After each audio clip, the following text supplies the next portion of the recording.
صلى الله تعالى عليه وعلى آله وأصحابه وبارك وسلم تسليما كثيرا كثيرا. أما بعد، فأعوذ بالله من الشيطان الرجيم. بسم الله الرحمن الرحيم.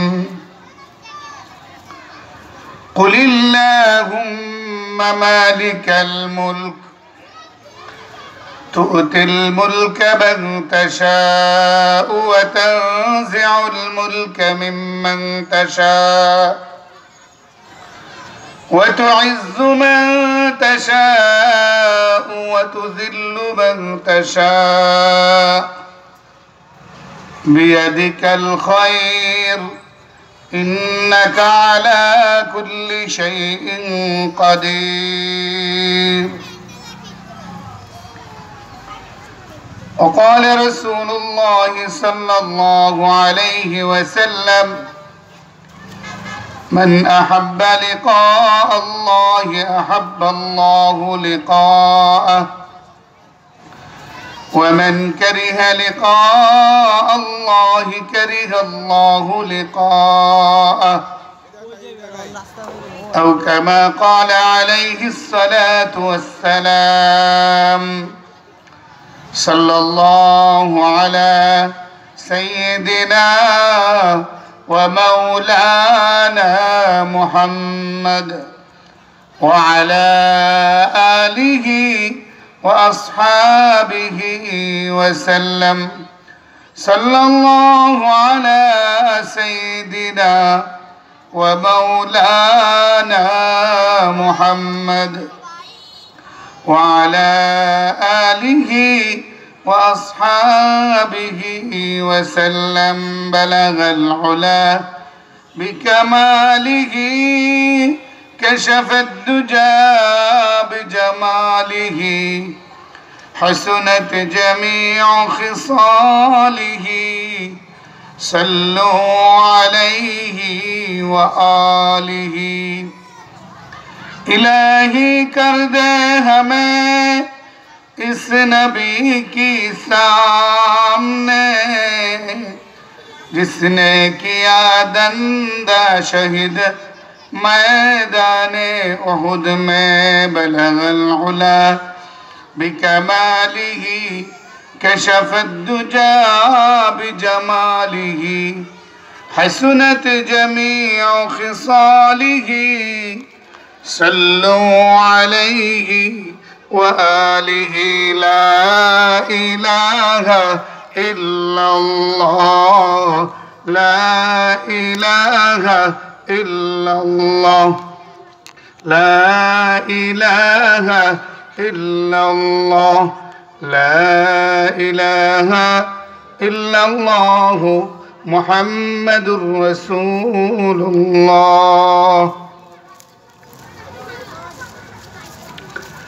ঐতিহ্যবাহী মুসলিমবাগ ইসলামী সমাজ কল্যাণ সংস্থার উদ্যোগে আয়োজিত 12তম ইসলামী মহাসম্মেলনের সম্মানিত সভাপতি সাহেব, জাতির কর্ণধার হযরত উলামায়ে কেরাম, ধর্মপ্রাণ মুসলমান ভাইয়েরা, পর্দার অন্তরালে অবস্থানরত মা ও বোনেরা, মহান আল্লাহ পাকের দরবারে লাখো কোটি শুকর আদায় করি যে আল্লাহ রব্বুল আলামিন আমাদেরকে এশার নামাজ জামাতের সাথে আদায় করার পর কোরআনের এক মাহফিলে, নবী করিম সাল্লাল্লাহু আলাইহি ওয়াসাল্লামের হাদিসের আলোচনার মাহফিলে আসা বসা, কিছু কথা বলা এবং শোনার মতো যে তৌফিক দিয়েছেন, এজন্য সর্বপ্রথম মহান আল্লাহর দরবারে শুকরিয়া আদায় করি, আলহামদুলিল্লাহ।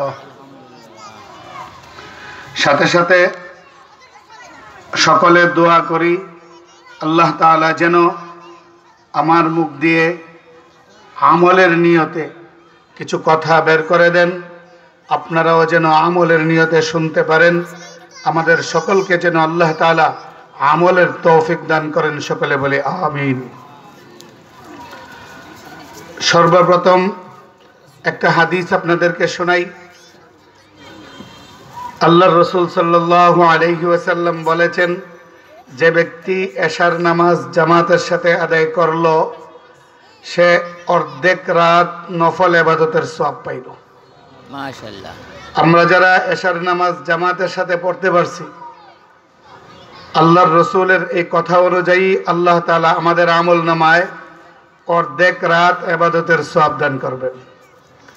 হাদিসের বাকি অংশের মধ্যে আল্লাহর রসুল বলেন, আর যে ব্যক্তি ফজরের নামাজও জামাতের সাথে পড়বে আল্লাহ তাআলা আরো বাকি অর্ধেক রাত নফল ইবাদতের সওয়াব দান করবেন।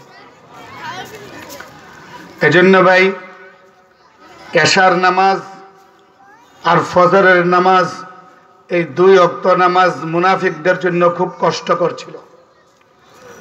প্রকাশ্য মুনাফিক যারা, এরাই শুধু রসুলের জামানায় জামাত ত্যাগ করত, কিন্তু ছোটখাটো মুনাফিক যারা, এরাও জামাতের সাথে শরিক হইত, তবে এদের জন্য এই দুই ওয়াক্ত নামাজে উপস্থিত হওয়াটা অনেক কষ্টকর ছিল।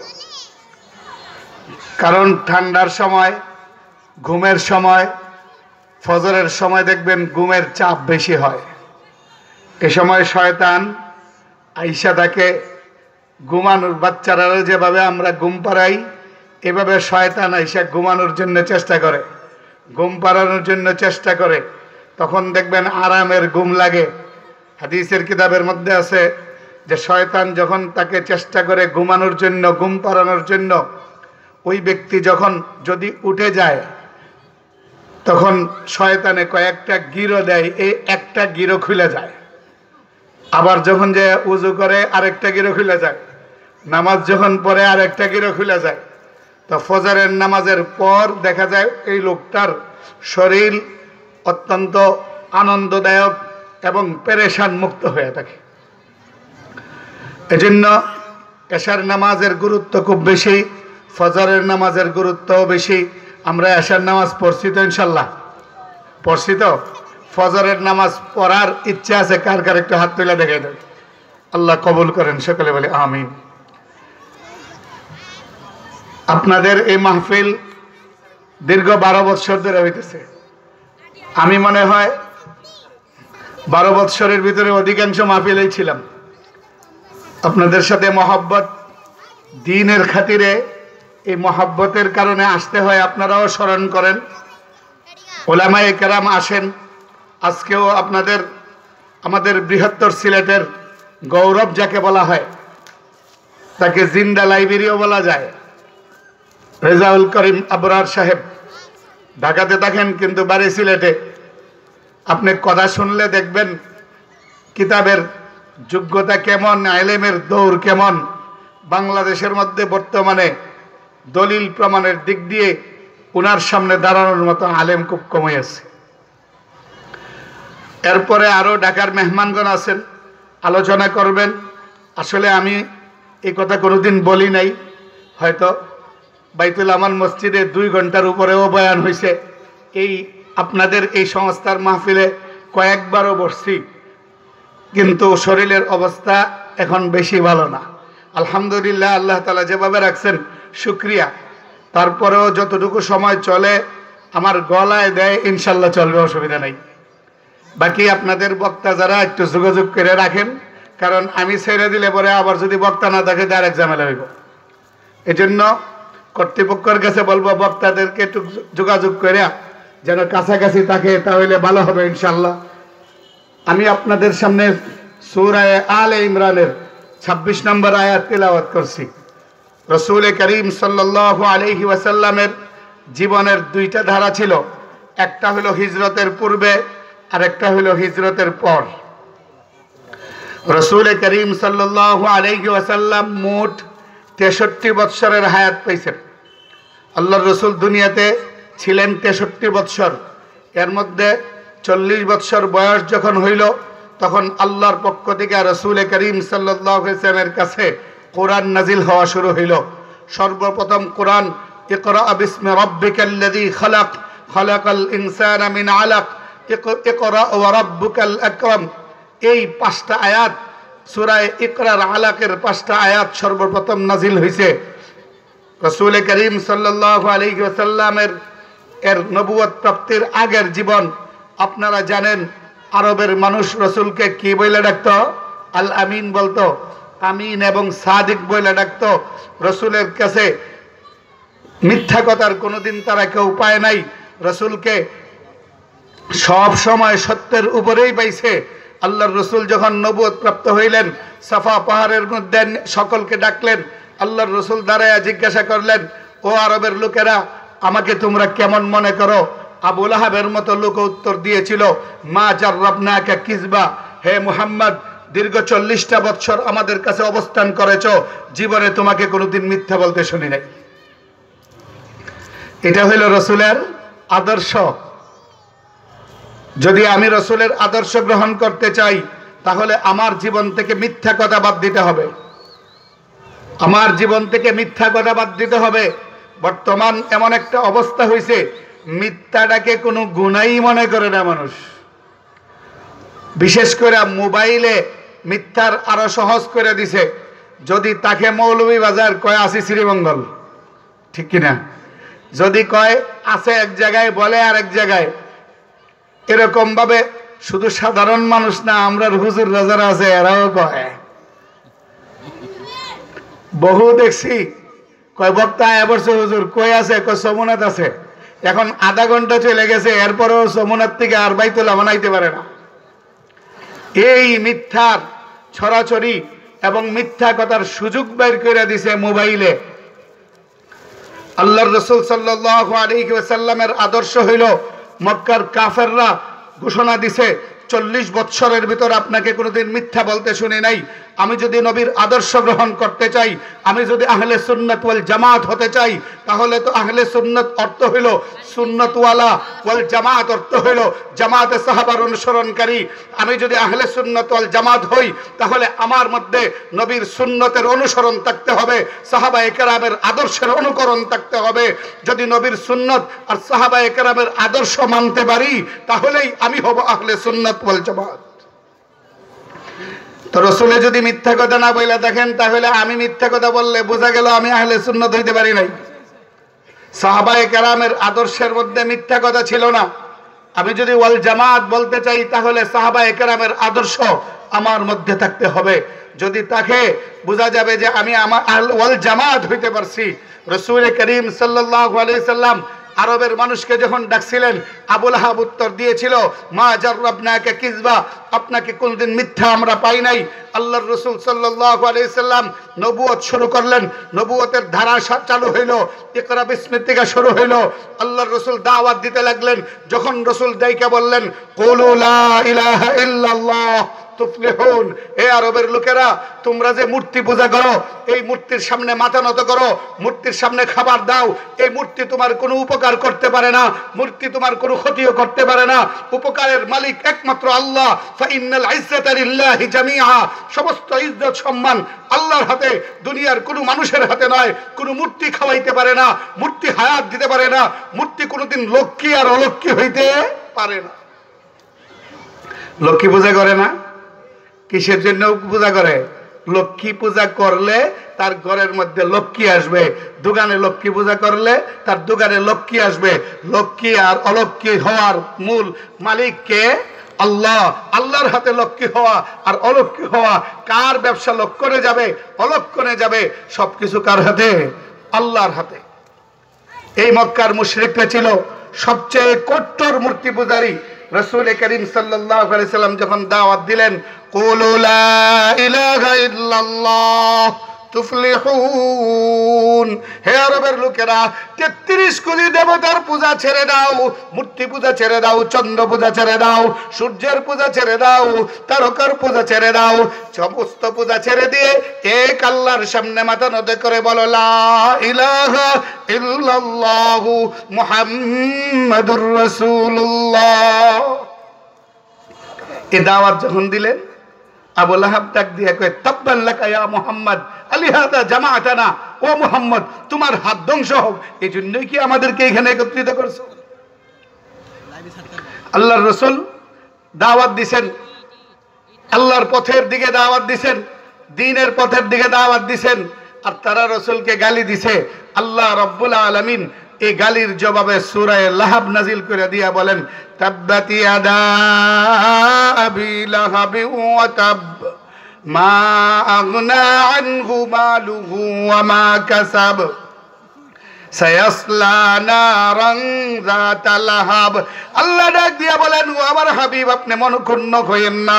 আবু লাহাব আপনাকে গালি দিয়েছে আপনার হাত ধ্বংস হয়ে যাওয়ার জন্য, আপনি ধ্বংস হয়ে যাওয়ার জন্য, কিন্তু না না, আমি আল্লাহ জানিয়ে দিতে চাই আপনি ধ্বংস হবেন না, আপনার মিশন ধ্বংস হবে না, বরং আপনার মিশন তো কিয়ামত পর্যন্ত চালু থাকবে। ধ্বংস হবে কে? আবু লাহাব ধ্বংস হয়ে যাবে। আবু লাহাবের নাম নেওয়ার মতো পৃথিবীতে কোনো মানুষ থাকবে না। আবু জেহেলের নাম নেওয়ার মতো পৃথিবীতে কোনো মানুষ থাকবে না। আল্লাহ জানিয়ে দিলেন, ব্যাস আরবের মানুষ রাসূলের সাথে যে একটা সুসম্পর্ক ছিল, এই সুসম্পর্কটা নষ্ট হইয়া এটা শত্রুতায় পরিণত হইল। রাসূলের সাথে এখন শত্রুতা শুরু করলো, এমন অবস্থা শুরু করলো আল্লাহর রাসূল যেখানে যান এখানেই আরবের লোকেরা শত্রুতা করে। আল্লাহর রাসূল কাবা ঘরের সামনে নামাজে দাঁড়াইছেন, আল্লাহর রাসূল নামাজ পড়তেছেন, আবু জেহেল সহ উতবা সাহেবা এরকম কিছু কাফের 6 জনের মতো হাদিসের মধ্যে আসছে, এই এরা বসা। একজনে কয়, এই কে আছে? এই মুহাম্মাদের মাথার উপরে উটের ভুঁড়িটা নিয়ে রেখে দিবে। গতকাল উট একটা জবাই হয়েছিল, এই উটের নারী ভুঁড়িটা মুহাম্মাদের মাথার উপরে রেখে দিবে। হাদিসের মধ্যে আশকাল কওম আসছে, ওই নিকৃষ্টতম ব্যক্তি একজন উঠে দাঁড়ালো, দাঁড়ায় সেইয়া আল্লাহর রাসূল সেজদায়, ওই অবস্থায় রাসূলের মাথা মোবারকের উপরে উটের ভুঁড়ি রেখে দিছে। আল্লাহর রাসূল মাথা উঠাইতে পারতেছেন না। এক সাহাবী দেইখা দৌড়াইয়া ফাতেমা রাদিয়াল্লাহু তাআলা আনহার কাছে গেছেন, গিয়া বলছেন ঘটনা। বলার পর ফাতেমা রাদিয়াল্লাহু তাআলা আনহা দৌড়াইয়া আয়েশা আল্লাহর রাসূলের মাথা মোবারক থেকে উটের ভুঁড়ি সরাইছেন, আল্লাহর রাসূল সেজদা থেকে মাথা উঠাইছেন। নির্যাতন নিপীড়ন চলতেছে। মহিলাদের মধ্যে প্রথম শহীদ হযরত সুমাইয়া রাদিয়াল্লাহু তাআলা আনহা আল্লাহর রাসূলের সামনে শহীদ করে দিছে। সুমাইয়ার পরিবারকে শহীদ করে দিছে। হযরত বিলাল রাদিয়াল্লাহু তাআলা আনহুকে এমন ভাবে নির্যাতন করেছে, আপনারা জানেন রাতের বেলায় কয়েকজন মিলে বিলালকে চাবুক দ্বারা আঘাত করত। অপরাধ কি ছিল? লা ইলাহা ইল্লাল্লাহ বলছে, আর কোনো অপরাধ ছিল না। সারা রাত কয়েকজন বন্ধু বান্ধব মিলে চাবুক দ্বারা একজন মানুষের উপরে আঘাত করতে করতে শরীরটাকে রক্তাক্ত করে ফেলাইছে। ওই শরীরটা যখন বেহুশের মতো হয়ে রয়েছে, এই শরীরের মধ্যে আবার পরের দিন আরবের রোদ ওঠার পর, যারা সৌদি আরব গেছেন জানেন, আরবের রোদের যখন তাপ দেয় তখন বালু কণাগুলো, আমাদের মায়েরা যে আগে মুড়ি বাজতো, মুড়ি বাজলে বালু আগে গরম করতে হয়, অথবা বাদাম বাজলে বালু আগে গরম করে, ওই গরম বালুর কণা শরীরে পড়লে কি উঠে যায়? টসা উঠে যায়। আরবের রোদের তাপে এই অবস্থা হইতো। ওই উত্তপ্ত বালুর উপর হযরত বিলালকে শোয়াইয়া চুকে সূর্যের দিকে মুখ কইরা আবার বুকের উপরে পাথর চাপা দিয়ে বলতো, সময় আছে এখনো, বল ইসলাম ছাড়বে কিনা, বল মুহাম্মদুর রাসূলুল্লাহর সঙ্গ ত্যাগ করবে কিনা।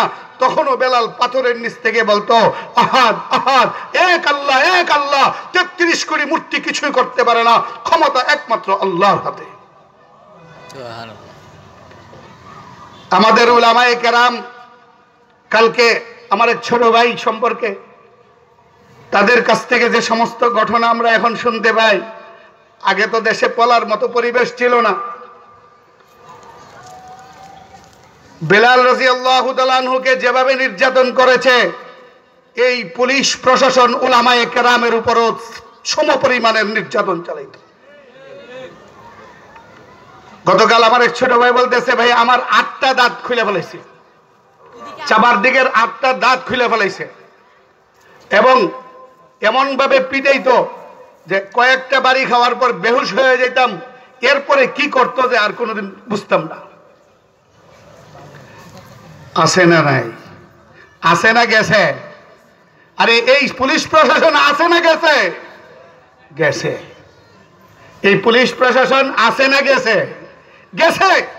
আবু লাহাবের ক্ষমতা যেমন চিরস্থায়ী থাকে নাই, আবু জাহেলের ক্ষমতা যেমন চিরস্থায়ী থাকে নাই, উতবা সাইবা যেভাবে বদরের ময়দানে নিকৃষ্টভাবে নিহত হয়েছে, যারা জালেম সরকার ছিল, যারা যারা জুলুম করেছে, তাদের পরিণতিও এরকমই হবে ইনশাআল্লাহ। ঠিক কইছে না ভাই? ঠিক কইছে। বুঝুন, মিথ্যা কথা কইছি না সঠিক? আল্লাহর চিরচরিত নিয়ম এটা।